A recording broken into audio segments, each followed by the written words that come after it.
তো আজকে আমি প্রথমেই মারুফ ভাইয়ের কাছে চলে যাব তার জীবনের কিছু ভৌতিক ঘটনা শোনার জন্য। আচ্ছা মারুফ ভাই, আপনি কোথা থেকে এসেছেন আর কিভাবে আপনার ঘটনাটা ঘটেছিল সেটা বলেন।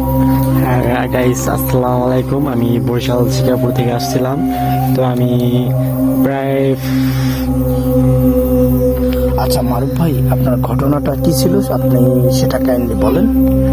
জি ভাই, আমার ঘটনা ছিল যে আমি রাতের প্রায় আমি ফোন টিভি তো ঢাকা থেকে গ্রামে আসছিলাম বেড়ানোর জন্য। তো আমি আমাদের ঘরের সামনে একটা বসার জন্য বাস দিয়ে বেঞ্চ বানাইছি, তো সেখানে বসেছিলাম।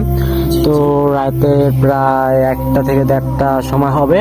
তো আমি ফোনে বসে আমার এক ফ্রেন্ডের সাথে কথা বলতেছিলাম, মানে ভালো লাগতেছিল না। তো আমি ঢাকাবে রেগুলারই 3টা-4টা ঘুমাইতে ঢাকাবে, তাই একটু ফোন টিপতেছিলাম, ঘুম আসছিল না।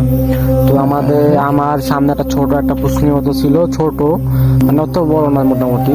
তো ওখানে আমার ভাই ছিল, ভাই বানাইছে ওটা আগে একটা, মানে এই জায়গাটা বহুত খারাপ। অনেকে যায় যে গ্রামে বলে না জায়গা সেক দেয় নাকি, যে ওই জায়গাটা ওরকম দেওয়া ছিল না।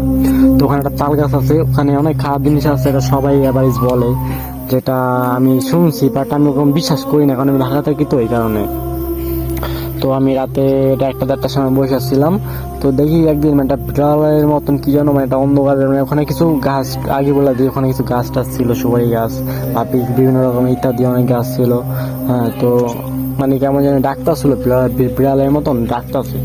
আমি ফার্স্টে শুনি না, অনেক ভয় পাইছি, ভয় পাই আমি কই কি হইতে পারে। পরে আমি তো মানে আমার ফ্রেন্ডকে যার সাথে কথা বলতেছিলাম ওর বিষয়টা জানাইলাম, এমন ও বলে তো তেমন কিছু না, তুমি কিছুক্ষণ ওয়েট করে দেখো, তারপর দেখি খারাপ লাগে ঘরে চলে যাও। তো আমি তো কিছুক্ষণ কথা বলতেছি, আবার দেখি অনেকক্ষণ দেখি বিড়ালটা কান্না করতেছে। আসলে আমাদের একটা বিড়াল ছিল আমার ভাই ঘরে, তো আমি মনে করছি বিড়ালটা, তাই কারণে আমি অত গুরুত্ব দিই নাই। তো আমি ওখানে বসেছিলাম, তো হঠাৎ করে দেখি একটা সাদা কি যেন বিড়ালের মতন নিচে, ওখানে একটু মাটি ফালায় উঁচা করছো, তো নিচে রাখছিল, অনেকক্ষণ কান্না করছো। তো এখন হঠাৎ করে দেখি তো লাফ দিয়ে উপরে উঠে গেছে। মানে আমি দেখে আমার এত পরিমাণ ভয় হয়েছে, মানে বলার মতো না। পরে উঠছে, উঠে কি করতেছে, আস্তে আস্তে মানে জঙ্গলে বাসে যা রাস্তাটা বিতে যাইতেছে, আর বিড়াল ডাক কান্না করতেছে। আমি দেখে এত ভয় পাইছি, আমি মনে করছি আমাদের বিড়ালটা, এই কারণে আমি ফার্স্টে মানে ভয় পাইনি, পরে ভয় পাইছি। পরে ভয় পাওয়ার পর আমি কি করব, আমার ফ্রেন্ডকে বিষয়টা জানালাম, পরে বললাম এমন কাহিনী। ও বলল, আচ্ছা মারুফ ভাই, আপনি কি কারো সাহায্যের জন্য বলেন নাই যে আপনি কাউকে ডাকেন না? আপনার আব্বু বা আম্মু কেউ ছিল না বাসায়? আসলে মেন কথা তখন রাতের 1টা-1:30 বাজতেছিল, সবাই ঘুমাইতেছিল, গ্রামে মানে ঘুমিয়ে পড়ে। এভারেজ গ্রামে 9টা-10টা বাজলে সবাই ঘুমিয়ে পড়ে। তো অত রাইতে কেউ ছিল না, কারণ আমি নর্মালি সবসময় 2টা-3টা বন্ধ ওখানে বসে কথাবার্তা বলি ফ্রেন্ডের সাথে। তো তখন কেউ ছিল না। তারপর আমার আম্মু যে ছিল, আম্মু অসুস্থ, তাই আম্মু রুমে ঘুমাইছিল। তো বিষয়টা সেরকম। তো বিড়ালটা যেইটা আসলে কান্না করতেছিল, আমি দেখি অনেক ভয় ফ্রেন্ডকে বিষয়টা জানাইলাম।